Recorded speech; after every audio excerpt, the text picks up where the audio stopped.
حضرت موسیٰ علیہ السلام کہتے ہیں رب اشرح لی صدری، اے اللہ میرے سینے کو کھول دے، شرح صدر فرما دے، ویسر لی امری، اور آسان کر دے میرے لیے میرا کام، یعنی یہ جو آپ نے ذمہ داری سونپی ہے نا، میں بالکل آسانی کے ساتھ یہ کام کر لوں، اس کو میرے اوپر آشکارا فرما دے، آسان فرما دے۔ واحلل عقدۃ من لسانی، اور کھول دے میری زبان کی گرہ کو، یفقہوا قولی، کیوں کھول دے، یا یہ والا سارا کام کیوں ہو جائے، تاکہ لوگ میری بات کو سمجھ سکیں۔ اب اس میں بھی بڑی حکمتیں، بڑی باتیں ہیں۔ نمبر ایک، یہ جو کہا نا کہ میری زبان کی گرہ کو کھول دے، بعض کہتے ہیں جی حضرت موسیٰ علیہ السلام نے بچپن کے زمانے میں کوئلہ اپنے منہ میں ڈال دیا تھا۔ وہ ایک واقعہ بنایا ہوا ہے کہ حضرت موسیٰ علیہ السلام نے نا فرعون، اس زمانے میں داڑیاں رکھتے تھے لوگ، تو اس کی داڑھی پکڑ کے نا فرعون کو اس کو واہ بھینچا، اداں اداں کیتا تے وہ فرعون کہندا لے بھی اے نا یہی بچہ وجنے میری سلطنت کو ختم کرنا ہے گا، اے نا کہندا بھی لے آؤ چھری پھڑو انہوں ذبح کرو، وہ مار چھڑ دے سے نا بچے۔ تو آج کے زمانے میں بھی فرعون ایسے ہی کرتے ہیں، جو ان کی سلطنت، جو ان کی سیٹ کا مخالف ہو جائے یا خطرہ لائق ہو جائے نا، فنش۔ تو آسیہ پاس بیٹھی تھی اس کی بیوی، انہیں آخیا تسی چلے ہوئے جے، نیانے ادھا ہی کر دے ہوندے، ماما کہندی ہے نہیں، وہ جناب والا چنگا بھلا پیو دا نقصان، وہ موبائل پھڑ کے توڑ چھڑدا، بیڑا غرق کر چھڑدا، تے جدوں پیو غصے جو ہوندا تے ماما آ گیا نیانے ادھا ہی کر دے، تسی چنگے بھلے شریف ہو کے ادھا کر چل وے، کہندا تو وچ رزمی لا تڑایا کر، کم از کم غصہ تے کر لین دینا سکا۔ تو ایسے معاملے پہ روک لینا چاہیے، کیونکہ بندے کے اوپر یہ جو غصے کی کیفیت ہوتی ہے یہ بڑا نقصان کر دیتی ہے۔ آسیہ نے کہا کہ یہ تو بچہ ہے، چنگے بھلے تو سمجھدار جی نو مار دینا گا، بچے اتنا ہی کرتے ہوندے ہیں، کدی گربان پھڑ، کدی تاں چڑھ، کدی تھاں، کدی یہ کر، کدی وہ کر، تو چل انہیں مان لی بھی ٹھیک ہے۔ اس موقع پر اس نے کہا بھی مننا گا میں ادھا نہیں، کیونکہ میں سیاستدان ہوں، سیاستدان پھر سیاستدان ہوندے ہیں، میں تیری گل تاں مننا گا یا اینوں اپنے واسطے نقصان دے جڑا تو کہہ رہے ہیں کہ نہیں ہے گا، یہ میں تاں سمجھا گا کہ جی میرا ایک ٹیسٹ اور امتحان پاس کرے۔ وہ امتحان کیا کہ انہیں نا جناب والا فرعون نے انگارے رکھے اور دوسری سائڈ تے پھول رکھے، یا بعض لوگوں دے مطابق سونا رکھیا، ہیرے جواہرات رکھے، تو اور رکھ کے نا حضرت موسیٰ علیہ السلام نے چھوڑ دیتا، یعنی کہ اوپن بھی یہ کدھر جاندہ، تے بچہ سگا، بچے نے جڑی چمک دی سونی سونی شے سیگی ہیرے جواہرات ادھر جانا سی نا، تو حضرت جبرائیل علیہ السلام نے ان کا رخ پھیر دیا انگاروں کی طرف، یعنی ان بچے کی ناسمجھی کا اندازہ لگانا تھا فرعون نے، بھی سمجھدار ہے کہ نہ سمجھ ہے، نبی تو ہوتا سمجھدار، وہ سمجھداری کی وجہ سے جا رہا تھا ہیرے جواہرات اور سونے کی طرف، اور اگر اس طرف جاتا تو اس نے مار دینا تھا، انہیں سمجھداری دے نال میرے داڑھی نو کھچیا گا، وہ ایویں نہیں، نہ سمجھی دے نال نہیں، بچے دے وجہ تو نہیں۔ تو جبرائیل علیہ السلام نے اس طرف اس کا رخ موڑ دیا، اور پھر اس نے جا کر جو ہے موسیٰ علیہ السلام بچے نے وہ انگارہ اٹھایا اور زبان پہ رکھ لیا، اس کی وجہ سے زبان جل گئی، اور اس کی وجہ سے پھر لکنت پیدا ہو گئی، یعنی سادہ لفظوں میں کہہ لیں کہ تھتھے بولتے تھے اور بولتے ہوئے اٹک جاتے تھے، یہ والی چیز۔ پہلی بات تو یہ کہ اس بات کا ثبوت کہیں پر بھی صحیح و سند موجود نہیں ہے، یہ اسرائیلی روایات ہیں۔ دوسری بات یہ ہے اللہ نبی کو ایسی بیماری یا ایسی شے سے ہمکنار نہیں کرتا کہ جس کی وجہ سے لوگ نفرت کریں۔ یہ جو تھتھا پن ہے نا، تھتھا پن، یہ نفرت ہوتی ہے اس سے، جب کوئی اٹک اٹک کے بولتا ہے، تھتھے پن کے ساتھ بولتا ہے۔ باقی یہ جو پھر کوئی کہے گا کہ یہ کیوں کہا کہ میری زبان کی گرہ کو کھول دے، آج کل کے جو خطبہ یہ والی دعا پڑھتے ہیں رب اشرح لی صدری، وہ کیوں پڑھتے ہیں کہ گلو تھتھے ہوندے ہیں، یا ایسے کہہ رہے ہیں کہ جڑا بندہ کہندا وا کہ ایسا ہوا تھا ویسا ہوا تھا، وہ بھی تو بیان کر رہا ہے نا، تو اسے پوچھیں گے تو نے بیان سے پہلے کیا پڑھا، وہ کہیں گے یہی دعا پڑھی، تو تم تھتھا سے کہا مامے کہا موسیٰ علیہ السلام نے تھتھا آنا، تو تھتھا سے کہا بیان تو پہلے نہ لائق نہ ہوئے تھے۔ نبیاں دے خلاف کہہ لو، ایوب علیہ السلام کو جی کیڑے چمڑ گئے، ایسی نبیوں کے خلاف باتیں کرتے ہیں، یہ ساری نا اصل میں یہ اسرائیلی روایات ہیں، ادھر سے آتی ہیں، تو کوئی ایسا نہیں تھا۔ پھر یہ کیا تھا کہ واحلل عقدۃ من لسانی یفقہوا قولی، میری زبان کو کی گرہ کو کھول دے۔ بھئی اس سے مراد یہ ہوتا ہے کہ جب انسان لوگوں کے سامنے آتا ہے نا تو لوگوں کا پریشر ہوتا ہے، مجمع کا پریشر ہوتا ہے، تو بندہ بھول جاتا ہے اور زبان اٹک جاتی ہے، جو کہنا چاہتا وہ کہہ نہیں پاتا۔ تو یہ کہا تھا کہ اے اللہ جب میں گفتگو کروں تو وہاں پر عام روٹین میں تو میں بات کر لوں گا، لیکن وہاں جلسے میں جا کے بات کرنی ہے، کانفرنس میں جا کے بات کرنی ہے. آپ عالم کئی دیکھتے ہیں لیکن عوامی مجمع میں خطاب کرنے والا کوئی کوئی ہوتا ہے, مجمع سنبھالنے والا, مجمع کو قائل مائل فائل کرنے والا, یہ کوئی کوئی ہوتا ہے, کسی کسی کے پاس گر ہوتا ہے. تو یہ وہ اللہ پاک کی ذات سے مانگ رہے تھے کہ پروردگار یہ جو خاص ملکہ ہے نا یہ مجھے عطا فرما دیں. عام گفتگو تو میں کر لیتا ہوں سیدھی سالم. اچھا پھر اس کا اشارہ ہمیں کہاں سے ملتا ہے؟ اللہ اکبر کبیرہ. قرآن کریم اللہ پاک فرماتے ہیں, حضرت موسیٰ نے کہا تھا وَأَخِي ہارون, یہ میرا بھائی ہے ہارون, ہوا افصح منی لسانا, اے اللہ یہ مجھ سے زبان کے اعتبار سے زیادہ فصیح و بلیغ ہے. فارسلہ معی یرد ان یصدقونی, آپ اس کی تشکیل میرے ساتھ فرما دیں کہ یہ بھی دربار فرعون میں جائے اور میری باتوں کی تصدیق کرے. گویا کہ یہاں پر آ کر فرق معلوم ہوا کہ موسیٰ علیہ السلام خطیبانہ گفتگو نہیں کر سکتے تھے. خطیبانہ گفتگو اور ہوتی ہے اور دوسری جو گفتگو ہے وہ اور ہوا کرتی ہے. خطیب وہ ہوتا ہے کہ جو مجموعوں کو رلا دے, اچھال دے, ہنسا دے, بگا دے, دوڑا دے, جو چاہے کر لے. خطیب کے پاس یہ ملکہ ہوتا ہے. اللہ اکبر کبیرہ. خطیب کا جو ملکہ ہے نا وہ ایسا ہوتا ہے کہ امیر شریعت سید عطا اللہ شاہ بخاری نے لاہور موچی دروازے پہ کہا تھا, اور کس کرب سے کہا تھا, جس انداز سے کہا تھا ہم امیجن نہیں کر سکتے. تقریر کرتے ہوئے راجپال نے نبی پاک علیہ السلام کی گستاخی کی تھی, تو اس موقع پر امیر شریعت نے کہا تھا مسلمانوں تمہارے دروازے پر سیدہ حفصہ کھڑی ہیں, سیدہ عائشہ کھڑی ہیں, اور وہ کہہ رہی کہ ہمارے سرتاج شوہر دل ربا کی گستاخی ہوگی, مسلمانوں تم کہاں کھڑے ہو. یہ جملے انہوں نے اس کرب اور اس انداز سے کہے کہ غازی علم الدین شہید ان جملوں کو سن کر اس نے ارادہ کیا تھا کہ میں نے راجپال کو قتل کرنا ہے. یہ خطیبانہ گفتگو. اور یہ جو ممتاز حسین قادری نے کیا تھا سلمان تاثیر اس کو قتل کیا تھا نا, یہ مفتی حنیف قریشی صاحب راولپنڈی والے, ان کی سپیچ اور تقریر کو سن کے کیا تھا. وہ آج بھی کلپ موجود ہے انٹرنیٹ کے اوپر, یوٹیوب کے اوپر. حنیف قریشی صاحب وہ تو اتنے یعنی وارفتگی میں آگے کہ پگڑی بھی ان کی کھل گئی اور جو مائک تھا اس کو ایسے کر کے دے مارا, یعنی وہ سمجھو کہ نا اپنے آپ سے باہر ہو گئے, ان کے اوپر ایسی وارفتگی طاری ہوگی.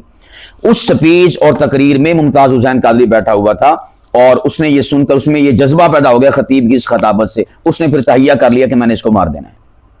وہ سلمان تاثیر کے خلاف گفتگو کر رہے تھے کہ یہ کون ہوتا ہے جو نبی پاک علیہ السلام کی گستاخہ ہے, کہ آسیہ مسیح اس کے فیور میں اس کے پاس کیوں گیا ہے. اور یہ ایسا تھا کہ جیل میں جا کر اس نے اس کو کہا تھا کہ آپ پریشان نہ ہوں, ہم آپ کے ساتھ ہیں, یعنی مسلمان سلمان تاثیر. باقی اس کے بارے میں شواہد یہ بھی ہیں کہ اس کے بیٹے یا یہ کوئی قادیانی ہے یا قادیانی سے متعلق ہے, کچھ ایسی رپورٹس بھی ہیں.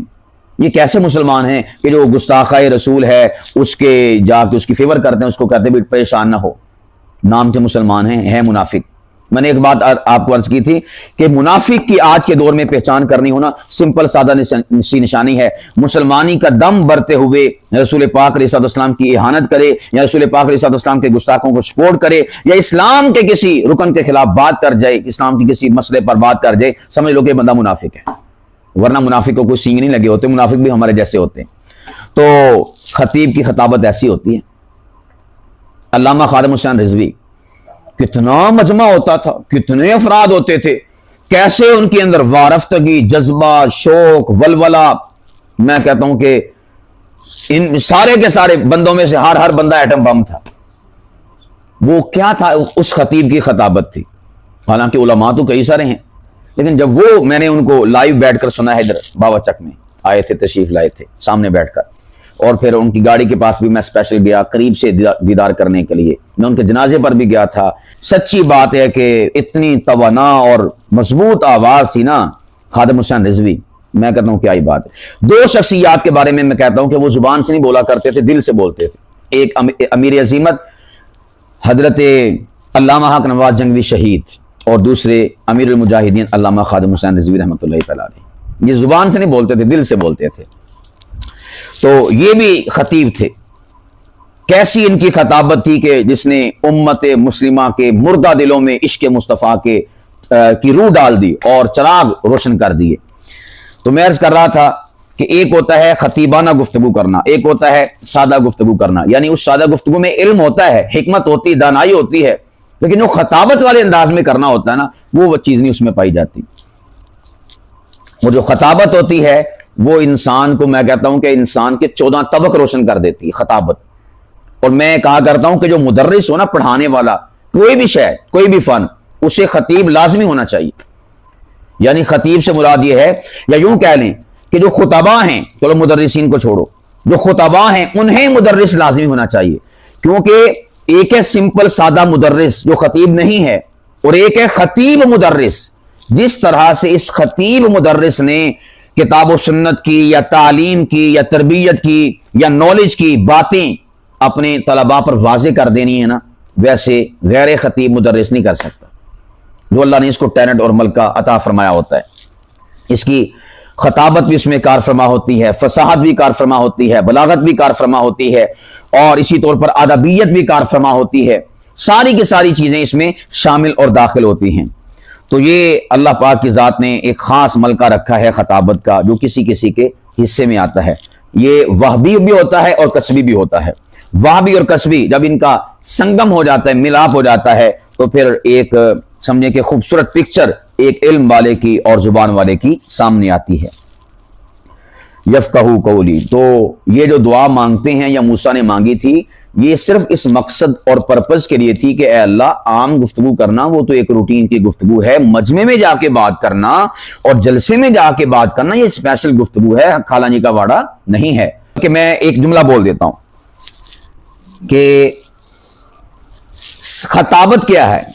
خطابت کی کئی تعریفیں میں کرتا ہوں، کئی ہوتی ہیں، جب بھی میں گفتگو کرتا ہوں کوئی ون سونی تعریف آ جاتی ہے، لیکن ایک اور تعریف کر دیتا ہوں. خطابت کسے کہتے ہیں؟ خطابت کہتے ہیں کہ جس کی وجہ سے مجمع میں بے ساختگی پیدا ہو جائے اسے خطابت کہتے ہیں. بے ساختگی کا مطلب پتہ کیا ہوتا ہے؟ ایک ہوتا بندہ کوئی کام کرے سوچ سمجھ کے، ایک ہوں کہ گل انہیں یا کوئی شے یا کوئی حرکت یا ایکٹنگ یا کوئی بھی ایسی شے ایڈا نہیں کیتی کہ مجمع بے ساختہ ہی. بے ساختہ کہتے ہیں کسی شے کا اچانک ہونا، نا بے ساختہ میری آواز نکلی اچانک ہی. سمجھ آ رہی کہ نہیں بے ساختگی کی؟ تو خطابت کیا ہے کہ جس کی وجہ سے مجمع پر بے ساختگی طاری ہو جائے اسے کہتے ہیں خطابت.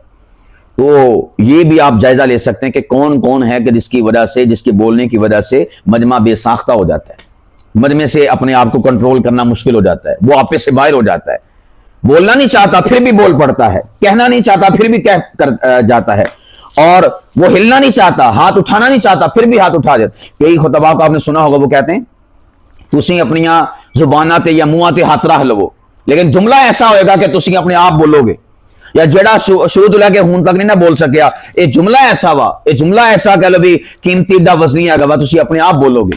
وہ جب وہ جملہ کہتا ہے تو واقعتاً بے ساختہ بندہ بول پڑتا ہے. واہ واہ کیا بات ہے، کیا بات ہے. یہ جو انداز ہے نا مجمع کا بے ساختگی والا، کوئی ہاتھ پکڑ کے نہیں ایسا کرتا کہ ہاتھ اٹھا، یا اس کی زبان کو نہیں حرکت دلواتا، بلکہ وہ خطیب کچھ اس انداز سے بات کرتا ہے، کچھ اس طرح کی بات کرتا ہے کہ آٹو سسٹم کے تحت سینل حرکت میں آتے ہیں، اور وہ کیا بات ہے، کیا بات ہے. کئی لوگ کھڑے ہو جاتے ہیں، کئی لوگ جو ہیں کھڑے ہو کے داد دینا شروع کر دیتے ہیں. تو بے ساختگی کا مجمع پر طاری ہو جانا یہی خطابت ہے. میں نے کہا کئی ساری تعریفیں میں کرتا ہوں، ان میں سے ایک تعریف یہ بھی ہے کہ بے ساختگی مجمع پر طاری ہو جائے. تو وَاحْلُلْ عُقْدَةً مِّن لِّسَانِي، اللہ میری زبان کی گرہ کو کھول دے. کیوں کھول دے؟ یفقہوا قولی، ہم تو کہتے ہیں اللہ میری زبان کی گرہ کو کھول کے میں بیان کروں تو بلے بلے ہو جائے، واہ واہ ہو جائے، ماشاءاللہ ہو جائے، سبحان اللہ ہو جائے، انا للہ ہو جائے، اور پیسے آنی ویلا ہو جان. یہ مقصد نہیں ہونا چاہیے. یفقہوا قولی، تاکہ لوکی میری گل سمجھ سکن، جو میں پیغام دینا چاہتا ہوں اس پیغام کو میں ان تک پہنچا سکوں، لوگ اس کو فالو کریں. اس مقصد کے لیے اللہ پاک کی ذات سے مانگنا چاہیے. تو میں اس میں یہ بھی کہوں گا کہ نا ہم لوگ جو یہ دعا پڑھتے ہیں خطبے میں، ہم پڑھتے ہیں طرزیں لگا کر، رب اشرح لی صدری ویسر لی امری، ایدہ نہیں منگنی ہے گی، توجہ کر کے دھیان کر کے. رب اشرح لی صدری، یعنی اللہ ال توجہ، اور اپنے جو منہ سے کہہ رہے ہو دے ال توجہ. اس کے بعد رب اشرح لی صدری ویسر لی امری، آڑا میں ممبر تے بیٹھ کے لوگوں کے سامنے آڑا کم کرن لگا نا، یہ میرا کام آسان کر دے، یا جس جلسے تے میں جا رہا وہ کام آسان کر دے.